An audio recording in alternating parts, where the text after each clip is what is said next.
Hello, my friends. Day 11. Eric Hurt here with the Rooted in Christ Devotional. It is trying harder versus resting in Christ. Matthew 11:28 and 30, or through 30 rather. Come to me, all who are weary and burdened, and I will give you rest. Take my yoke upon you and learn from me, for I am gentle and humble in heart, and you will find rest for your souls. For my yoke is easy and my burden is light. Who doesn't want rest for their souls? Have you ever felt like being a good Christian is exhausting? Like you're constantly striving to do more, sin less, pray longer, serve harder, yet still feel like you're falling short? If so, you're not alone. Jesus never called us to live the Christian life in our own strength. He invites us to rest, not into passivity, but dependence. His rest isn't inactivity, it's trust.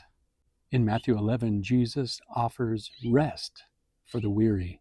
He speaks not to the rebellious or the indifferent, but to those who are trying hard, religiously, morally, spiritually, but finding no peace. They're carrying burdens they were never meant to bear. Jesus says, "Come to me, and I will give you rest." So many Christians live as if the weight of the Christian life was on their own shoulders. They try harder, promise more, rededicate again and again, and end up burned out. But the gospel is not about trying harder. It's about trusting deeper, learning more about Jesus Christ. Resting in Christ means believing that He is enough, that His life in you is your source of strength, joy, and peace. It's not about how committed you are to Him, but how completely He committed Himself to you. This doesn't mean we stop learning and growing, but it does mean we stop striving in our own strength, our own efforts, and become what Christ has made us to be. It means we no longer live for God as if He's distant.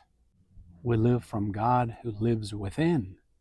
In Galatians 2:20, Paul put it this way: I have been crucified with Christ, and I no longer live, but Christ lives in me. Trying harder says, I need to do it on my own way, in my own strength. Resting in Christ says, I can do all things through Him who strengthens me. One leads to exhaustion and pride and despair. The other leads to peace, dependency, and real fruitfulness. When we rest in Christ, we're not giving up, we're giving in to the truth that we are already accepted, already forgiven, already empowered by His Spirit. Are you weary and burdened? Come to Jesus, who said, I will give you rest. Believe it, take hold of it, and never forget it. Are you trying harder to live for God, or resting in the truth that Christ lives in you? Where in your life are you trying instead of resting? Thank you for joining me. I'll see you on day 12.